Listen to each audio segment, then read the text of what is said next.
All right. Well, welcome, Taurus, to your reading for the first half of September. That's September 1st to September 15th. And let's just jump right in. So we're going to do the 12 house spread today. And for the first house, we actually have the Hermit. So the Hermit is all about that going up into the mountain and reflecting and gaining that wisdom, but also then needing to come down and share the wisdom and the knowledge that you've gained. And that's kind of represented in that lantern there. So first house, the Hermit. What a wonderful start. It's deeply reflective and calm. What have you got for the clarifier, Fran? Well, this one jumped out, Em. So this Okay. is our one of our personal favorites, the King of Cups, showing Yeah. up in your first house of identity. So this tells us that your identity at the moment, Taurus, your Taurus, yeah. identity at the moment, Taurus, is really emotionally stable. So Mm. and this, the first house, as Em was saying, flavors the entire 12th house spread. So really lovely. Whatever work you've been doing, whatever inner work you've been doing, Taurus, is paying off. So probably that lovely reflective work you've been doing with the Hermit has allowed you to have the beautiful King of Cups emotional stability, and this will flavor the entire reading. Lovely start, Taurus. Awesome. And the Hermit card is, I think, Virgo's card, and the King of Cups is connected to the water signs. So that's that really cool, like discerning, wise, and emotionally connected kind of energy. So what a great start to the reading. And then in the Yeah. second house, we've got the Justice card. And the second house is all about value and resources. So what that tells me is that something around justice is really valuable for you at the moment, or it could be coming up. And fairness and kind of striving for that in your relationships or in your life in general, maybe in work. Yeah, what's the clarifier saying about that, Fran? Yeah, so our clarifier is the tower. As I like to say, do Ooh. not be alarmed. The tower is positive. It's change. So as Em was saying, the Mm. second house is what you're resourced with, how you create your abundance. And what popped into my head, Em, when you were talking about the Justice card is there could be some money coming in for you, second house money, coming through a legal matter. That's one possibility. Oh, Or yeah. Mm. yeah, and with the tower, um, money is coming through some big change that's happening in your life, but more will be revealed as we continue on, Taurus. But it's looking Yeah. fine. Yeah, let's see what that reveals later on. So in the third house, we have the Two of Wands, and that's the card of travel, exploration. If it's not physical, moving, it could just be changing to a different idea or a different perspective. And in the third house, that's about communication and ideas that may be relevant for you now. And what's coming through to me about that is whatever wisdom you've garnered from that Hermit card, there's something kind of simmering and boiling away that's adding to this new perspective that you've been growing. What's the clarifier saying around that, Fran? Yeah, we've got the King of Pentacles as our clarifier for the third Mm. house of Oh, the Knight of communications. Pentacles. Oh, I'm Yeah, sorry. could be a Yes, king. One day he will be a he king. wishes he was king. So we have the Knight of Pentacles. So the Mm. Knight isn't moving, and it's showing up in your house of communication. So what I sense there is there's something. Say what you need to say. Say what you need to say, Taurus. You can say it with love, and it might be stuff you need to say to yourself. So self talk needs a shake up, and maybe your communication with others needs a bit of a shake up. I do get the sense with the tower card proceeding, I do get the sense that your communication is going through a bit of a shake up. So Mm. I reckon you're breaking free and communicating, which is so positive. Great stuff, Yeah, cool. Taurus. And then in the fourth house, we've got the King of Wands. And this is that card of action, passion, fire. The fourth house is about home, what's familiar, family or chosen family. And this is it's the little salamander in the bottom is kind of like the clue of you're protected from fire as well. So in that fourth house, what's happening at home? What's happening in your familiar environments? Has it been shaken up? Are you communicating or viewing things differently than normal? And what action do you need to take? Where do you need to take initiative? What does the clarifier say about that, Fran? Lovely. For the clarifier, oh, very nice. We have the Six of Cups. Oh, So Six of Cups would represent a soulmate. It represents your inner child. So mm, I have a feeling if you're looking for love, you're going to meet somebody via maybe a family get together, a family friend, somebody's coming in for you, and beautiful childlike spirit, which is going to be lovely for you, mm, Taurus. So yeah, maybe just attend any little familiar events that are coming up. Also, Taurus, it doesn't necessarily have to be your family of origin. If you've got a friendship group that feels like your family, that could be where this person is showing up for you. So somebody's a relationship showing up. It also could be a very familiar relationship, is what I'm getting, because it's showing up in the fourth house of mm, family. So this person could kind of feel like family, like, oh, I like this person. This person feels familiar. They get me. We've got the same sense of humor, a little bit like you've grown up together. So you can share that beautiful childlike spirit. Lovely, Taurus. beautiful. Thanks, Fran. And then in the fifth house, we have the Wheel of Fortune, and that fifth house representing self-identity, expression, creative expression, and sometimes children or siblings. But this card really speaks to that. Tap into what the universe has to offer you. Pay attention to any signs that have been standing out to you, maybe, or things you may have not noticed as being a sign. And it's about luck, so it's not something that's known. You can trust in the universe and being able to provide that for you. How does that show up in the clarifier, Fran? So, okay, oh, this is interesting. We have the Nine of Swords. Mm-hmm. My sense with this is because this is a really positive cards preceding this, this is something that you've left behind. So you've managed to do a circuit breaker on some really difficult times that you've been through, and you have been through it, Taurus. The good news is that has ended and you're moving into this, I would say, freedom. So it's showing up in your fifth house of creative expression. So this is what you've left behind. And now you're moving into this lovely idea of just letting it shine. So, kind of the opposite of what this card would suggest. This is what you've left behind, and you're moving Mm. into a real confidence around shining your light. Yeah, cool. And that also, that card is kind of like saying, is push the blanket aside, it's waking up from a nightmare. It's time to get out of your comfort zone. And maybe the familiar was that kind of suffering or a feeling of being trapped in this particular mindset, like what was showing up in the third house of that, what needs to be seen differently now. And in that sixth house, we've got the Four of Pentacles, sixth house being that of choices, service. And the Four of Pentacles is about either asking you, do you need to hold on to something, or is it time to let go of that? Because you can trust that holding on to that thing will bring you stability. And as that often does for us when we hold on to the kind of like the old way of doing things, it's certain, it's kind of grounded, but it may not be bringing you what you need at this time. So just having a kind of like a reevaluation of how you've been doing things. What's the clarifier saying in that, Fran? Our clarifier is, interestingly, it is the Mm, 10 of Wands showing up in your sixth house of work. So you have been working really, really hard, Taurus. You are getting recognition for that. And you are bringing home a harvest. There are the fruits of your labor. But because your face is sort of buried in your work, I don't think you're necessarily getting the bigger picture of what you're achieving. I also get the sense it's similar to what Em was saying with the Four of Pentacles. Your workplace is very solid, very secure, and that's not a bad thing. You're getting results.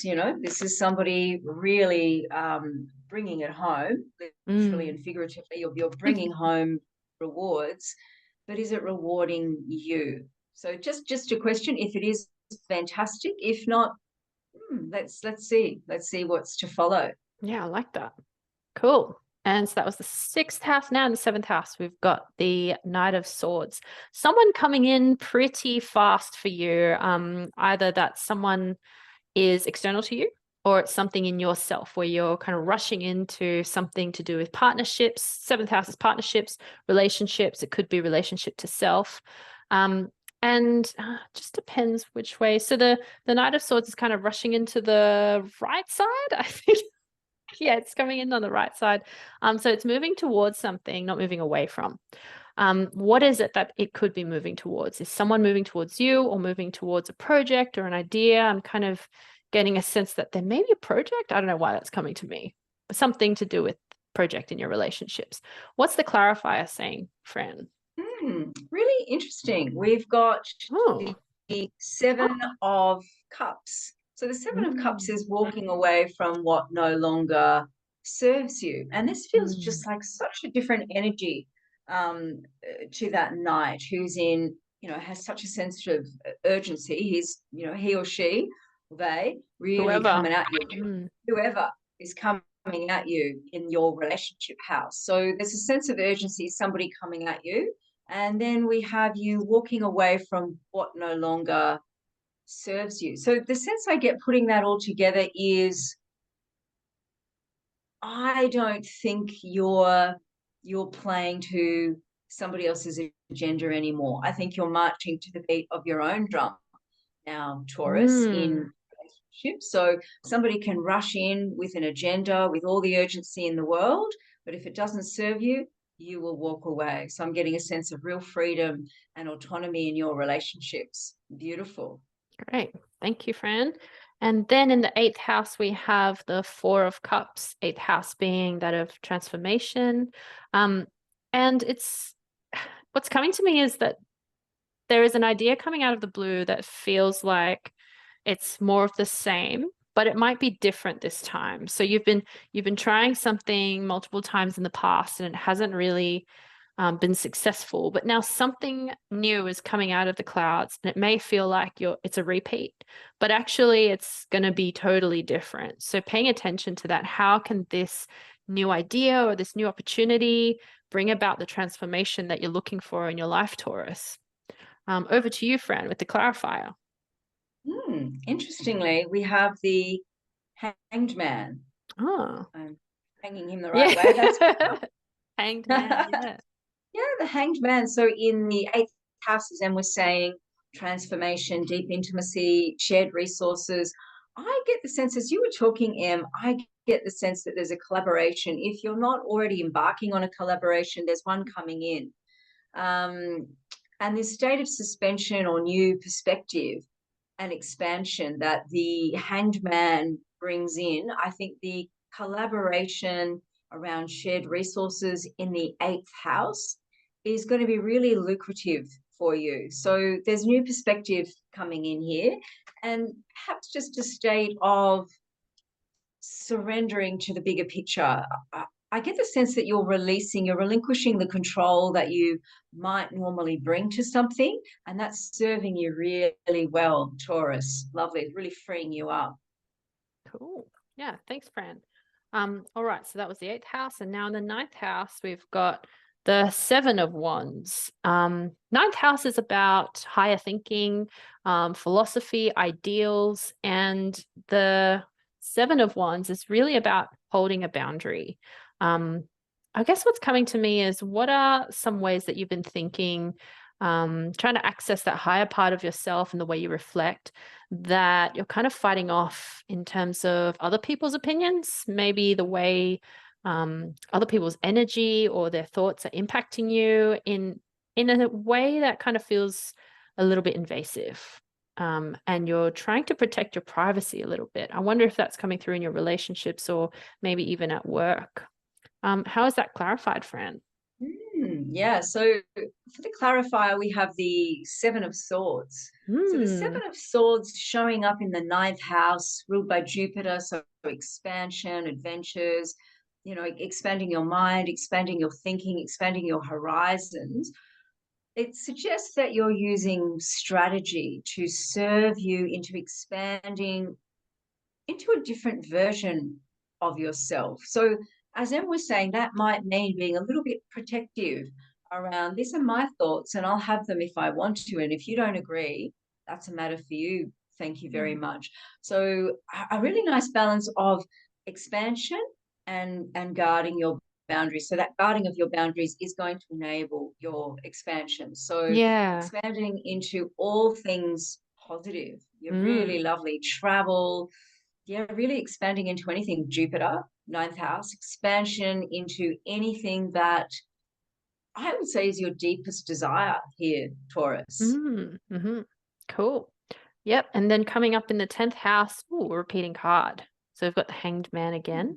Um, And I guess that's in the 10th house, of your public facing image, your reputation, work, maybe public speaking, and the Hanged Man representing that wisdom and insight that comes with just sitting in and experiencing it is what it is, coming to an acceptance. Um, and yeah, that being in the 10th house, maybe that acceptance is shining through, that insight is coming through to people who are looking on, and maybe it's emerging in your status in a very positive way, perhaps with work. What's that clarified like, Fran? So the clarifier, we have the strength card. Isn't that interesting? Cool. So we've Okay. got the idea of surrender that Mm. always occurs to me when the hangman comes up and strength. So I get with the 10th house, your house of career, your strength is going to come through surrendering, not having that tight grasp. And your strength is really going to move you into that expansion, that abundance, shining your light. Really exciting, Taurus. Cool. Yeah. And then in the 11th house, we have, the Three of Swords. Every time I see this card, I think it's time to take the swords out of your own heart. Where are you struggling? Where are you feeling pain? And in the 11th house, that's got to do with groups and community, wishes. And that could be in relationship to friendship group or workplace, colleagues, or intimate relationships. What was it like for you? When you experience that hurt, and how can you heal past that? This card sometimes comes up as forgiveness, but forgiveness doesn't mean forgetting or excusing poor behavior from others, or yourself. It is just what kind of ways will help you unburden that suffering for yourself. And maybe that may require more reflection, or it could be time to take that step and change things, and connect in different ways. Yeah. What have you got for that, Fran? Beautiful, Em. Oh, Taurus, you have the star. You have the Cool. star in your house of hopes and wishes. So this tells us Mm. that deeply held wish is coming in for you. Really, really Mhm. lovely. And in your 11th house of friendships, hopes, and wishes, I have a feeling that this wish fulfillment is going to come through friendships, is going to come through groups. Yeah, Mm. really lovely. So, wish coming in for you, Taurus. Yeah, really strong. And in your last house, the 12th house is the devil. It's the perfect placement for this card because the 12th house is about the mysterious, the esoteric, spiritual, almost intangible, inaccessible, but very much alive, part of that universal energy. And the devil card it's it's kind of exciting because it's reminding us of our not darker parts, but the parts that we need to work with, the shadow side. Sometimes it emerges as addiction or kind of unhealthy attachments. But with those things, when we work with them, it brings about our relationship to desire and pleasure. How can we tap into this energy to feel more fulfilled in our life in general? And what's that clarifier, Fran? Lovely. Thank you, Em. Oh, Huh. gorgeous. We have the, I can't read that, Em. It's the three. It's the three We of have the Three cups. of Cups. We have the Three of Cups. So Yeah. celebration, celebration. So the Hmm. 12th house, as Em was saying, is your house of spirituality ruled by Neptune. The deep underworld, it's transcendence. And to have the devil there suggests the devil is, like Em was saying, it's transformation, it's rebirth. So, and this is celebration. So great Mm. celebrations coming in for you.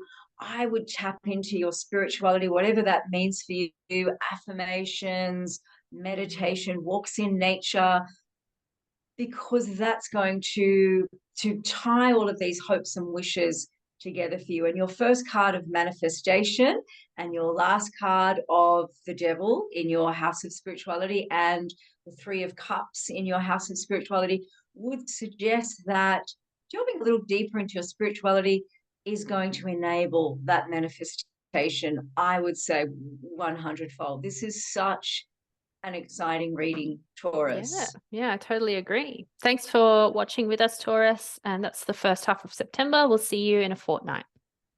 Enjoy.